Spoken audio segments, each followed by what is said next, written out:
Welcome to Midday Live. I am Wendy Lai. Our headlines this afternoon.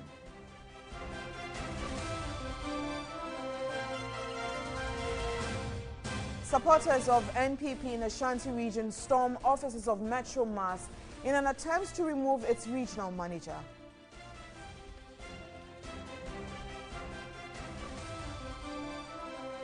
Minister of Education outlines modalities for implementation of free education in senior high schools next academic year.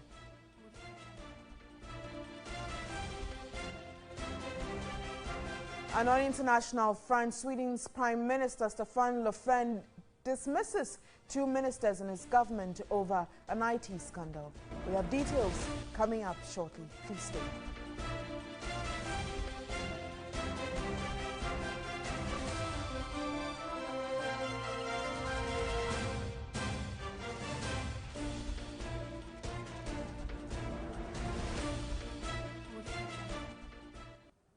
We start with our stories now. Chairperson of the Electoral Commission, Charlotte Osei, says 42,710 Ghana cedis was received by the Commission from media houses for accreditation cards for the 2016 general election. She indicated that 42,713 was paid to printers to print the cards. She was briefing members of Parliament on the total amount collected from media representatives covering the 2016 elections, as well as replacement for lost and misplaced voter ID cards.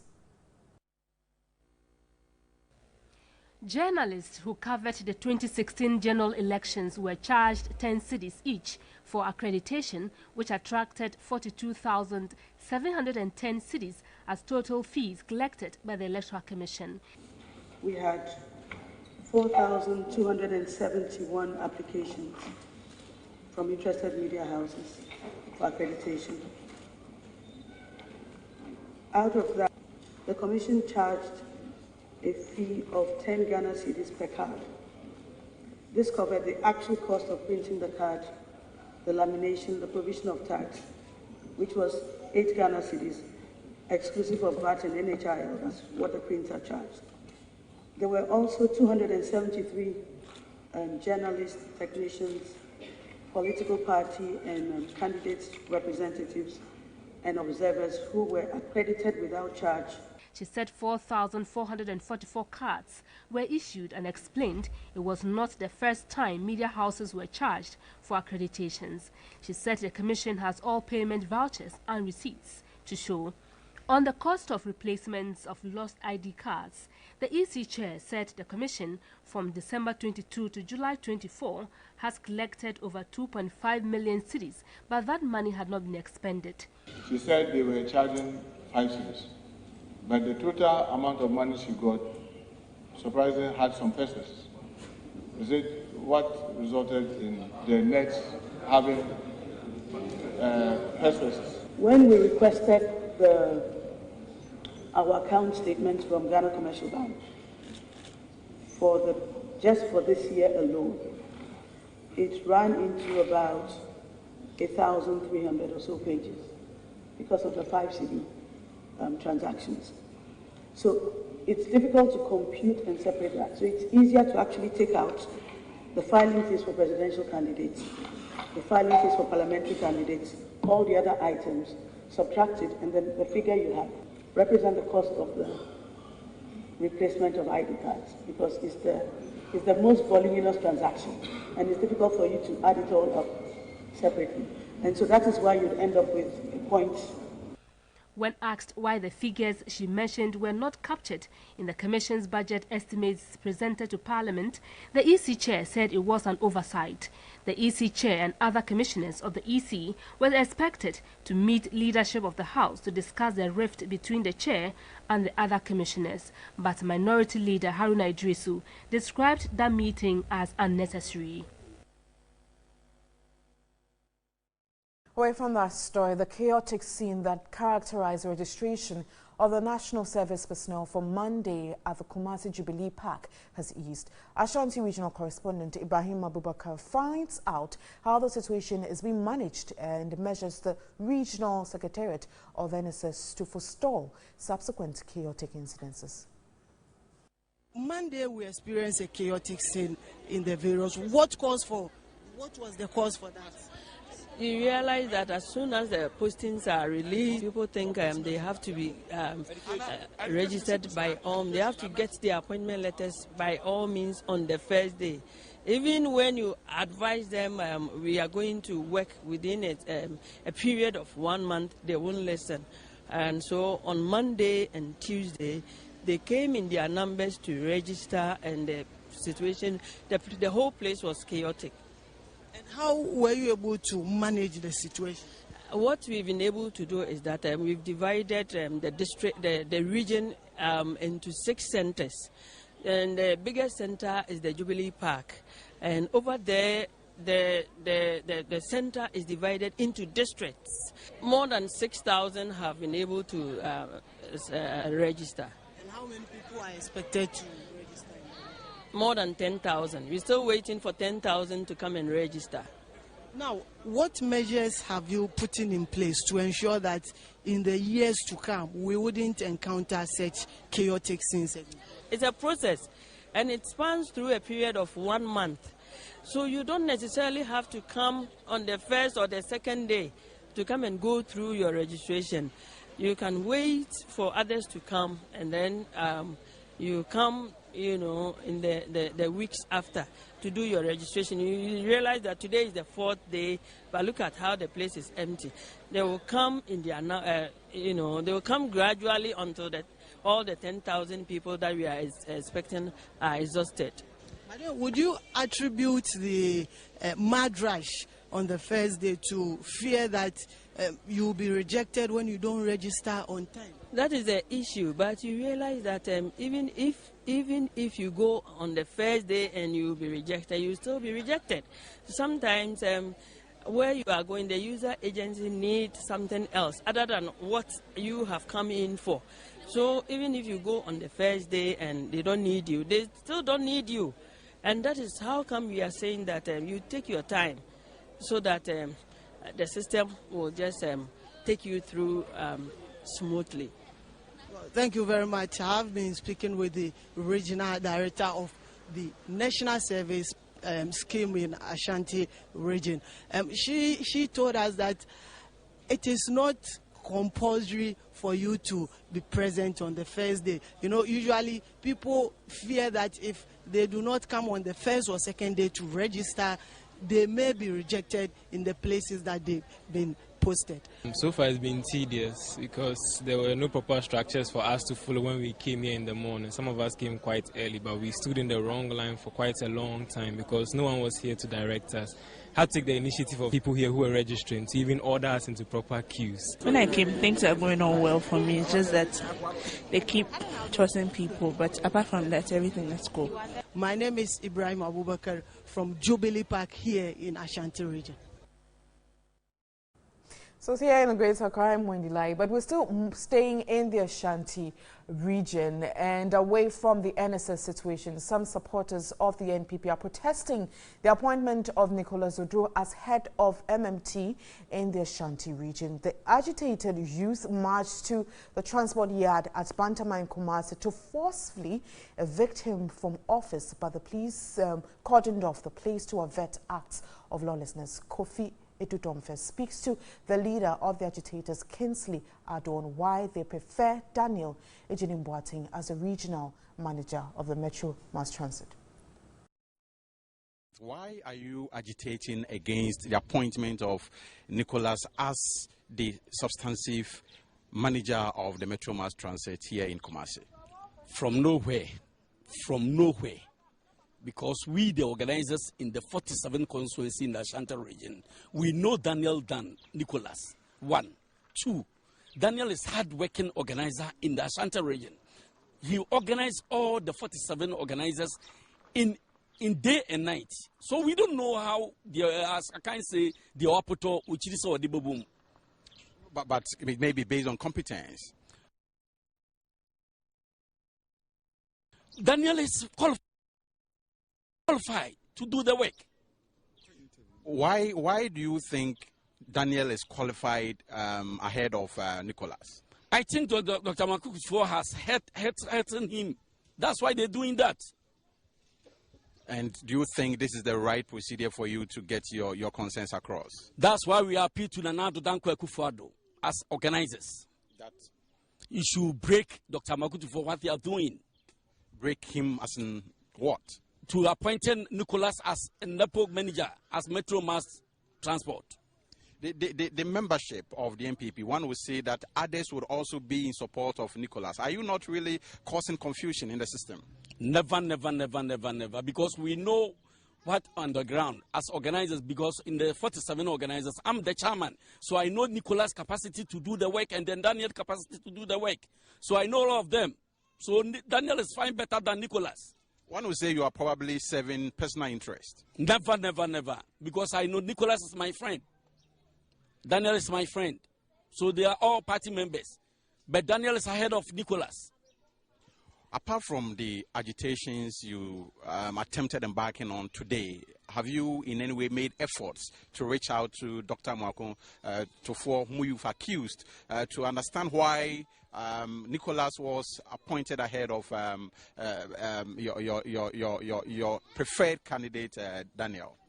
As I'm speaking, we are writing a letter to doctor to know that you should understand what the organizers are saying. You should have done this before this agitation. I've already done it. We already done it. And you think this is going to yield any fruition? I hope they will be listening to us. Okay, so we've been speaking to Mr. Kingsley Addo, who is the organizer of the Bantama constituency of the NPP, and he's leading these agitated members of the New Patriotic Party against the appointment of Nicholas Odro as the substantive manager of the national, that's the Metro Mass Transit Company here in the Ashanti region. I am Kofi Edudumfet for TV3 News. So I'm finding out more answers and getting more answers to what happened in the Ashanti region this morning. I'm going via Skype to speak to Kofi Dumfe. He is our Northern Bureau Chief, and you just saw him on television. Good afternoon, Kofi. Good afternoon to you, Wendy. Now, in getting more answers to some other questions, when you spoke to them, they said they preferred Daniel to Nicholas. But is there concern also in what accounted for this, that they weren't consulted before Nicholas was appointed? Well, Wendy, to begin with, I've also been made to understand that these agitators are mainly constituency organizers of the ruling party here in the Ashanti region. Now, Nicholas Odro, who is currently on seat as the director of MMT, is a party member from the Menchia North constituency, whilst Daniel Adjenim-Boateng, the preferred candidate of this group of organizers, is the acting regional organizer of the NPP. Now, according to the agitated organizers, there was an earlier appointment of Daniel Adjenim-Boateng, which was eventually revoked, and the leader of the group, Kingsley, as he rightly accused the party bigwig, Dr. Mwako, of unduly influencing the choice of Nicholas ahead of Daniel. And he claims Daniel's appointment was revoked because he is not in the good books with Dr. Tofo, and hence the agitation. So for them, they've already spoken verbally to Dr. Mwako to rescind that decision, which did not get the requested response, and hence this agitation, hoping that the right things, as they put it, will be done. Now, early on in your report, you mentioned also that the police had cordoned off the area. What's the situation there like now? Well, as the police, I understand, had information quite earlier, and they went in there to ensure safety and security at the area. So they prevented, because the intent of these agitators were to move in there to move or remove Nicholas possibly as the leader, and the police prevented them from undertaking this act. As we speak now, there are a couple of police personnel positioned at the MMT arena to ensure that there is free flow of activities at the area. And finally, if you've been able to reach leadership of the NPP over there, what have they been telling you? Leadership are yet to comment on the issue, and they tell us that they want to get to the bottom of this to be able to speak to the issue. So as it stands now, there is no official communication regarding the position of the regional leadership of the party. All right. Well, thank you so much, Kofi Tumfa. He's our Northern Bureau Chief, and we spoke to him via Skype on happenings in the Ashanti region. He'll get us some more updates as and when he gets a hold of that. And let's move on to education. The Minister of Education, Dr. Matthew Opoku-Prempeh, has disclosed government is fully funding the free senior high school program. He added that government, in its maiden budget statement, allotted 400 million Ghana cedis to fund the policy. He was speaking at the Midday Press Series in Accra. Let's take a listen to him. And my colleague, Saloma Menya, is there. He'll be joining us shortly to give us some updates on what exactly the Minister of Education said and some nitty-gritties regarding his press series. And technical institutions as the high school level. And I would also want to state clearly again that we have a well-thought-out plan that involves the building of new public senior high schools and cluster of public senior high schools. In effect, when you read the SDG 4 and it talks about employable skills, lifelong learning, quality, equitable, free SHS, the President is addressing squarely all these issues. The technical, vocational, and agricultural training to give you as employable skills, the building of the schools to address a single important issue that most times we forget, access, physical access into the place. So our free SHS, that slide, is a package. It's not only about access, it also addresses the issue of quality, equity, and employable skills. So free SHS has got 5 components. It is not about money, money, money. Money is important. We are going to remove cost barriers. We are going to deal with fiscal expansion of school infrastructure. We are going to deal with the improvement of the quality of secondary education. We are going to address equity. It's very, very important. We are addressing the issue of equity in this free SHS package. And acquisition of skills for employment is also on the agenda. 5 issues, all in the SDG, in the Constitution of the Republic of Ghana, and the MPP manifesto. Issue, I'll go through one by one. Who qualifies for free SHS? It's become a very, very thorny issue. And please, I hope that everybody will understand that government policy or policy, you don't do a policy when there's no need. Policy is only developed, initiated, implemented when there's a need. So how do you find out the need? You either do a needs analysis or you do a gap analysis. Or you look at a policy you are implementing that is failing and address the issue why it is failing. 3 reasons. And when you have the policy and you want it to work, you translate it into legislation. Okay. SHS. Who qualifies? You have to be a Ghanaian, of course. You have to write the current year's BEC too. You have to pass the BEC. And you have to be placed by the computer school placement system and accept to be placed in the public school, and you also accept to enroll in that public school. If I put you in a school and you say you won't go, no scholarship will be offered to anybody, and the person says, I won't go to where I'll be offered a scholarship, and the scholarship will be maintained. Free SHS is for 3 years, because secondary school is for 3 years. If you go there and you fail, you don't work hard, you won't get the free HSS scholarship for your 4th year. It will start in this year's academic year, 2017-2018 entrance. For those who wrote the BECE this year, who pass, who get placed, who get enrolled in the place that we gave them. Hitherto, the problem was catchment area. We are giving 30% catchment area. When you are so unlucky as I am to come from a place that is not blessed with some of our A schools, or there are not many good schools from, how do you benefit from a catchment area? That in itself is very discriminatory. What we intend to do, that instead of sitting on catchment area to cause distortions in offering quality and access and equity, we are saying that for our best schools in this country, and there are about 82 of them, 30% of their places would be reserved as a right to those from public schools across the Ghana. The young lady from Nampanduri who aspires to go to Wesley Girls, who gets 24, should have a chance of going to Wesley Girls than my daughter living in Accra. The whole point about governance is to help the vulnerable also become a leveler. We would not, this government would not perpetuate what is currently happening, that our good schools are populated by those who are rich. All right, so like I told you earlier on, my colleague Seloma Menya is at the Meet the Press series, and he's going to tell us a lot more about what the minister touched on at the Meet the Press series and some questions that also came up. And I'm going to speak to him via Skype now. Hello, Salom.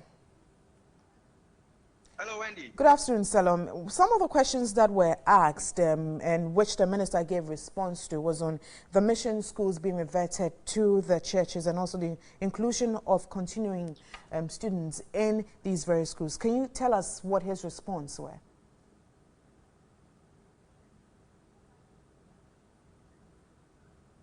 Hello.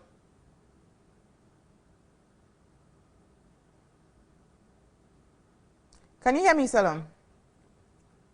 Now, some of the questions that was... can you hear me now?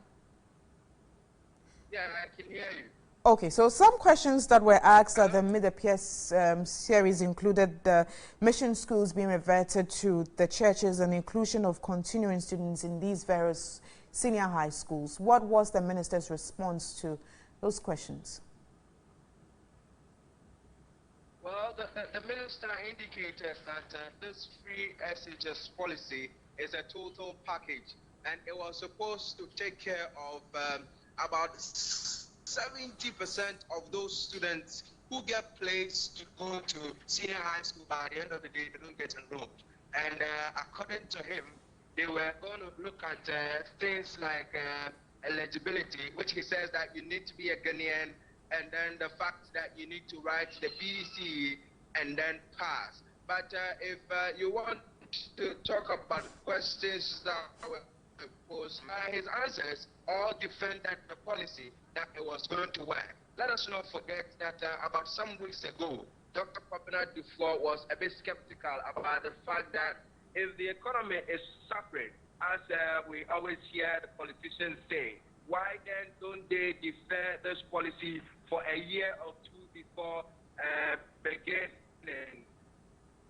But he actually indicated, that is Dr. Matthew Okpokprep, that allocated some 400 million to this to that portion of the project, the first year. Talk about the 2017 and 2018 entrance. So it is going to take care of it. But he also told the press that there are some considerations that they are putting in place, and that is to look at the instructional time. He argued that when you look at the time students spend in school, they spend about 2.5 years only in school out of the 3 years. And they were looking at extending the instructional time for students to close around 4:30 p.m. to make up for the lost time. He also said that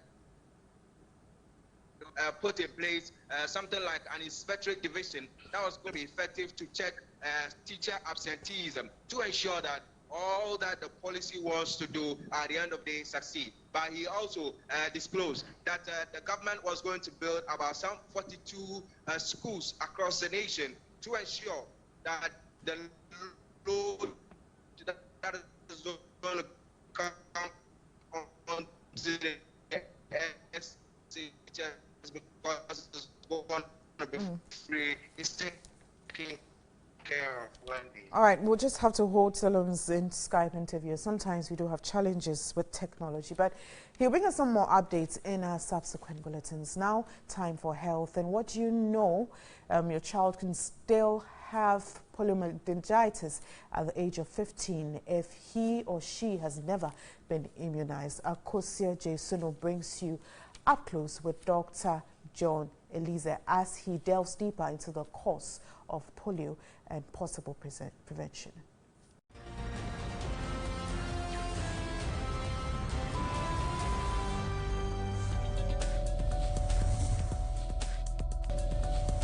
to put it bluntly, if you say you have polio or somebody say he has contaminated or he has been infected with polio, it's either you have taken in an infected person's fecal material or some secretions from the person who is infected. It's caused by a virus.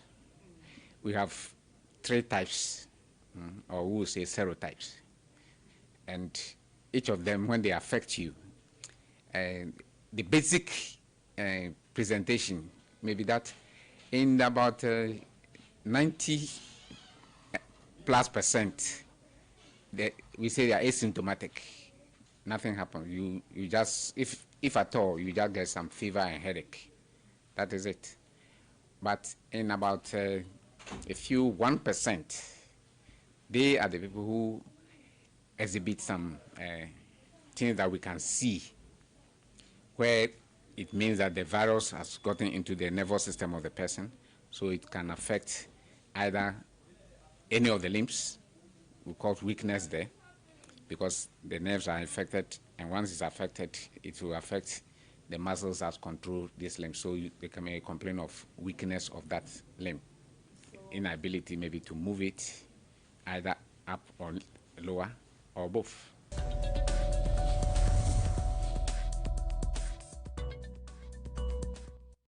There's more medical notes tomorrow. You're still watching Media Live. Please do stay.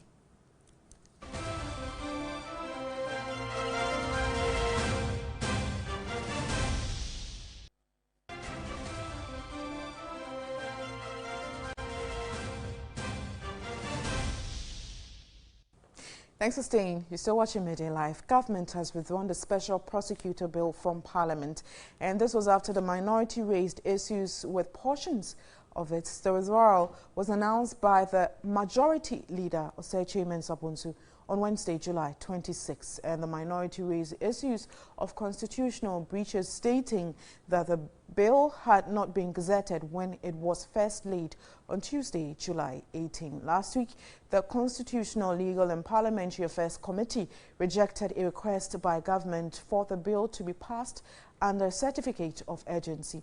The committee recommended the bill be taken through all the normal processes.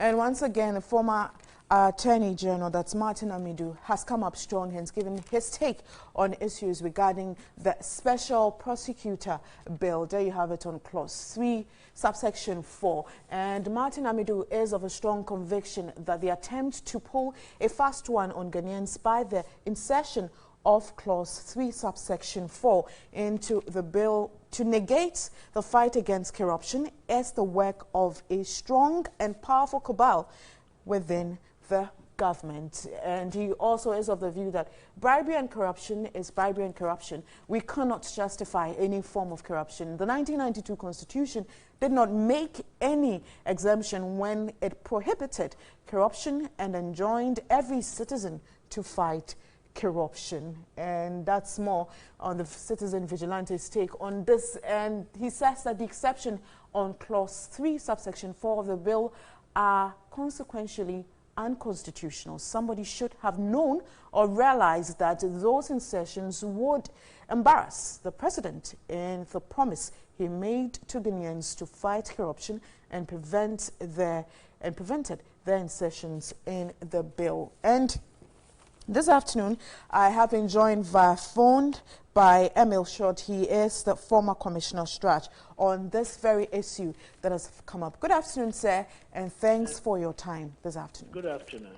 Now, first of all, what do you make of the withdrawal of the special prosecutor bill from Parliament? Well, I think it was withdrawn because it has to comply with certain procedural requirements. It has to be gazetted, and a certain period of time has to elapse before it is placed before Parliament. I think that's why it has been withdrawn. It hasn't, the bill itself, it's not been withdrawn, but it's been withdrawn to fulfill, the procedural requirements required under the standing regulations. Mm. Now, your take also on Clause 3, subsection 4, that sought to categorize corruption. Well, I think that the intention is a good one. Namely, it was trying to indicate the specific types of corruption that the special prosecutor will be dealing with. I mean, it's obvious that the intention of government is not that the special prosecutor is going to deal with every type of corruption, even petty corruption. For example, if a policeman, takes a bribe from a motorist, that is not the kind of corruption that the special prosecutor, is intended to be looking at. I think the specific types of corruption that the special prosecutor was mandated to look at was spelled out in the NPP manifesto. It was looking at, for example, procurement-related corruption cases, and also grant corruption of a serious nature involving public officials. There are other institutions that will deal with, the lesser types of corruption, or those not covered by the special prosecutor. You still have the Attorney General, you still have the Director of Public Prosecutions, you still have Shraji Yoko, and so on. So the intention of government was not for the special prosecutor to deal with every kind of corruption. So, but the only problem is that the wording in Clause 3.4 is very vague and ambiguous, and it is therefore likely to result in litigation as to whether a particular type of corruption which the special prosecutor is dealing with is covered by the language used. So I think I agree that, that particular clause should be withdrawn because the language is not very clear, but there is the need for the bill to indicate the specific types of corruption which the special prosecutor is going to deal with. Okay, so thank you so much. I have been speaking to Emil Short. He's a former commissioner with Shraj. Still watching Midday Live, and 3 bodies have been retrieved following Tuesday's torrential rains in the Tamale metropolis. Meanwhile, government delegation led by the Vice President, Dr. Mahamudu Bawumia, has arrived in the municipality to commensurate with the affected families. 3 people, including a 7-year-old schoolgirl, a woman in her 50s, and a boy yet to be identified, lost their lives following Tuesday's torrential rains in the Tamale metropolis. Thousands of residents were also displaced. Affected communities include Dohinayire, Jakarahile, Fo, Taha, and Sawaba. Schools and hospitals were also submerged, with many homes destroyed. Vice President Dr. Mahamudu Bawumia, who spoke in Dagbani, indicates measures will be put in place to prevent future occurrences. Meanwhile, affected residents continue to count their losses.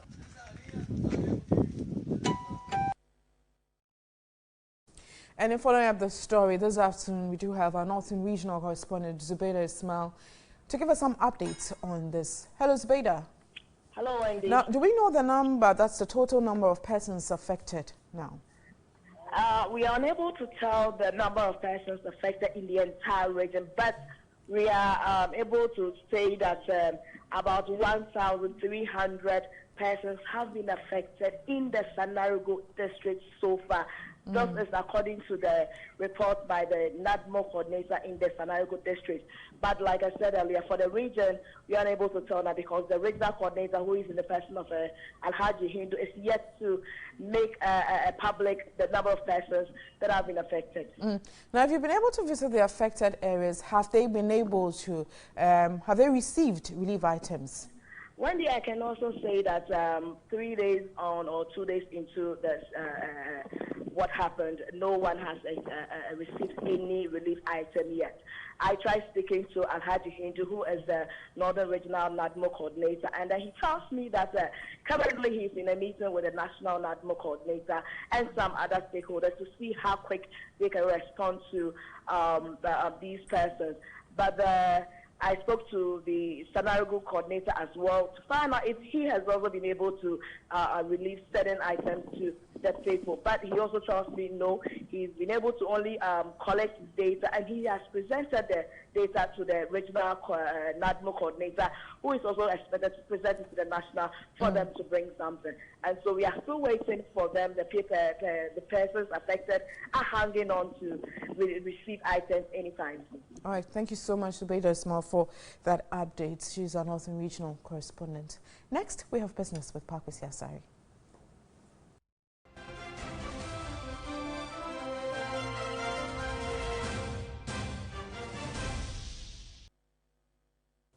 Hello, good afternoon. Welcome to the very latest in the world of business with Pakwesi Asari. And we're going to stay a while longer on our bigger story for this week, which has to do with a decision by the Monetary Policy Committee of the Central Bank to reduce the policy rate by 150 basis points to 21%. And that's essentially because of its possible trickle-down effect.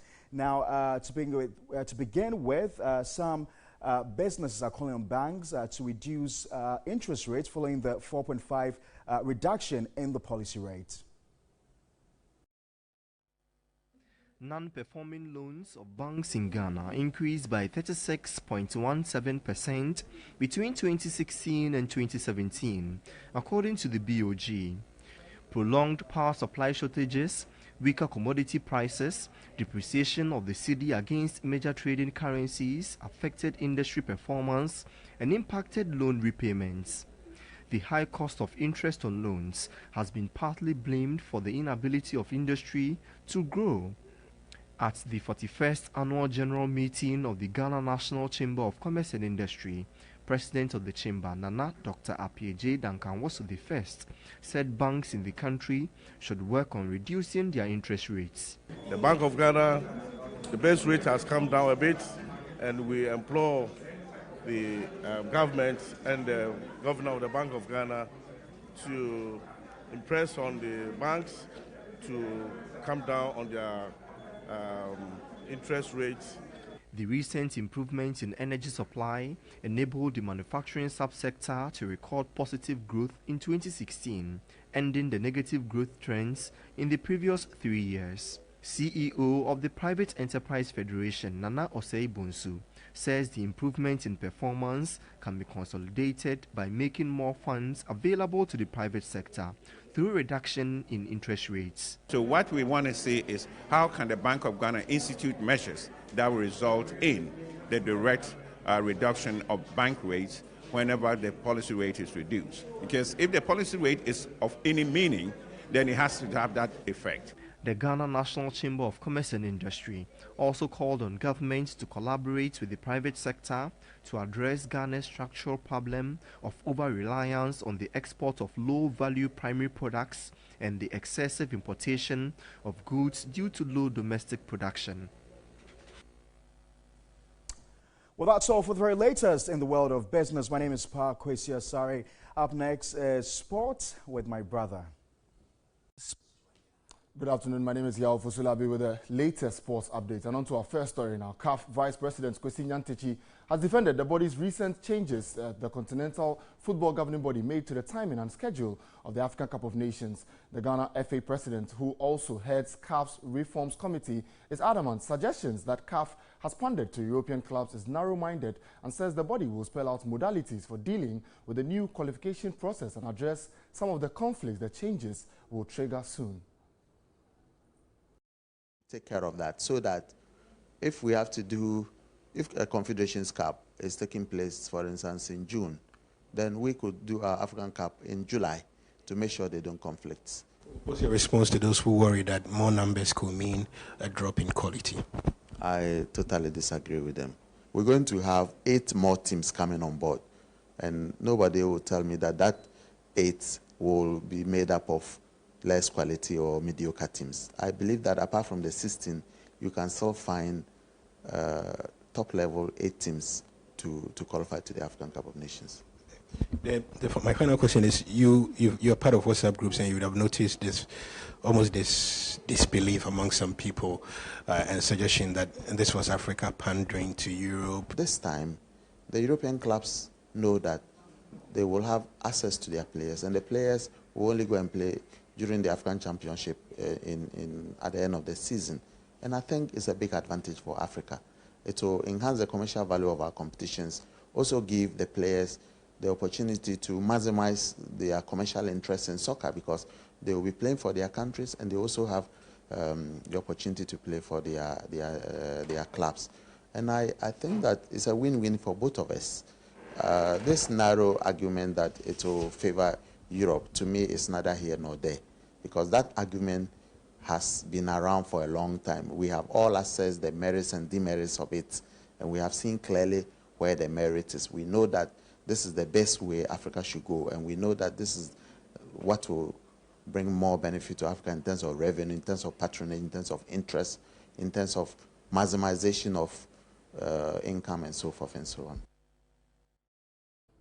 Well, to Kumasi now to look at Kumasi Asante Kotoko, where coach Steve Pollack returned to the Adakojachi training grounds on Wednesday to observe training for the first time since the accident that killed the team's equipment officer 2 weeks ago. Youth team coach Ernest Appel has been supervising training as Pollack recuperates from knee injury from injuries in the accident. Meanwhile, the club say they are ready physically and psychologically to return to the field, and the Porcupine Warriors have been penciled down for a 6th August return against Accra Hearts of Oak. Jerome Motri, who is editor of the Kumasi Asante Kotoko Express newspaper, says they are ready for it. In consultation with the club submitted a medical report, in fact, a second medical report that indicated that by that time we'll be in good shape. I mean, our fitness would have gone up and we'll be in a position to play. A lot of people have asked that this is Hearts of Oak and it's a game that will draw a lot from us, or we would have to give a lot to, for instance, win. And given where we are coming from, that is, are we going to have the strength to play them? And I will go by what the medical team has said, which is that they've assessed the boys, they know the strength now, and they are confident that by that time, which is about 2 or so weeks away from now, we'll be in a position to play. Away from football, let's do some cycling, where the Ghana cycling team is hoping to build on their impressive Tour de l'Est win in Abidjan last Friday. The win in the International Tour event was the first for Ghana in the prestigious event. My colleague Dorabedoe Champong has the details. The Tour in Abidjan is one of the most prestigious on the continent, and the triumph a major shot in the arm for Ghana cycling. It was the first for Ghana since its inception in 1986, and those charged with running the sport in the country say it is the latest indication that the sport can thrive in Ghana with more attention. We've brought the yellow jersey and then brought other trophies. The entire tells you that cycling is on the rise, it's not going to come down. And you always need to be physically fit. If we are not getting programs for the boys, they are so much dull, they cannot ride. But if we are getting consistent, even local programs, like maybe the national championship, maybe monthly programs that we can do as a cycling league, sort of, which will be sponsored by any company or the government sponsor, and then we'll be able to try to get these boys working up very well. Ghana's triumph was masterminded by 22-year-old Anthony Boache. He won the ultimate yellow jersey for the best cyclist and best young cyclist, and says they have to brave too many odds just to stay competitive. There were certain bicycles that I was using, which we go to some international tours. I could see that mine is not used, but they allow us since we don't have the expected amount. It was like, who is this guy? What can you gain from cycling?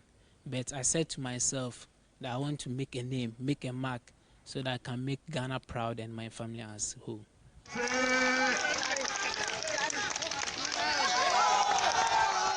Well, congratulations. An entertainment spokesperson of Ghana's Actors Guild, Oscar Provincial, says the body of actors is focused on resolving issues regarding the welfare of actors.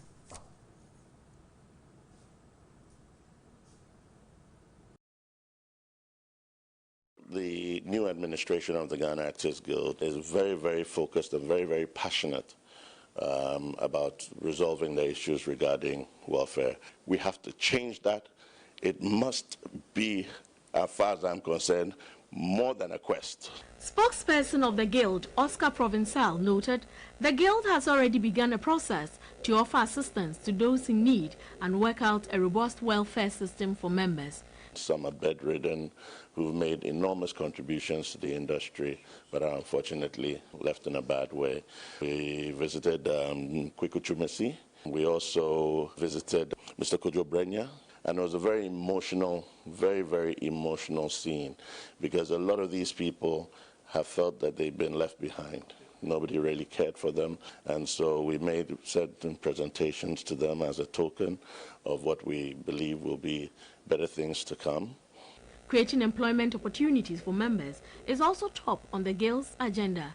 A very solid welfare system will be precipitated by having a vibrant film industry and a vibrant creative arts industry that provides jobs for the people. It will require also that the associations themselves can assist in building the capacities of their members. Veteran actor Fred Amugi wants an all-hands-on-deck approach to revive the Guild and give hope to aging members.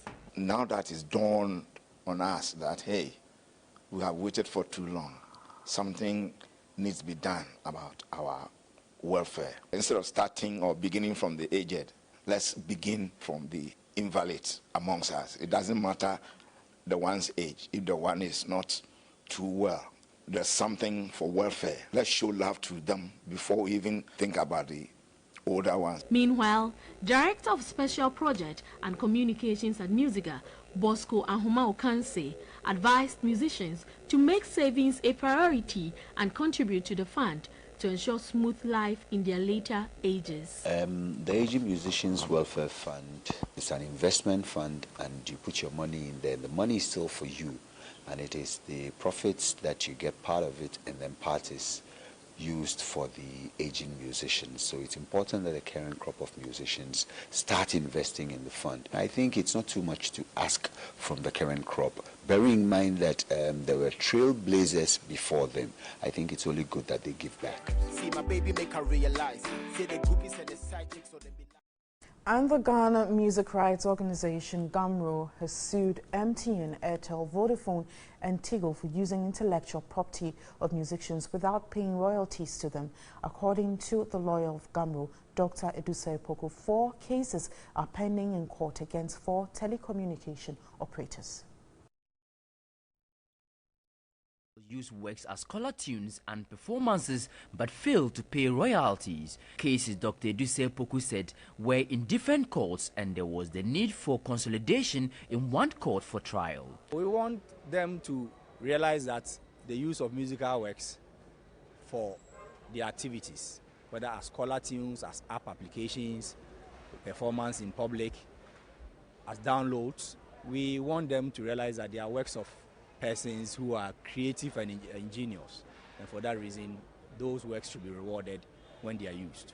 He said GAMRO wants the telcos to realize that the works of creative persons who intellectually produce them should be rewarded when they are used. GAMRO was established under Section 49 of the Copyright Law Act 690 of 2005 and regulated under LI 1962 of 2010 to collect and distribute royalties accruing to authors and owners of copyright and neighboring rights. Like all other copyright societies, GAMRO is a non-profit corporate body, and therefore all fees collected and distributed among the right owners whose works have been used in proportion to the use made of their works.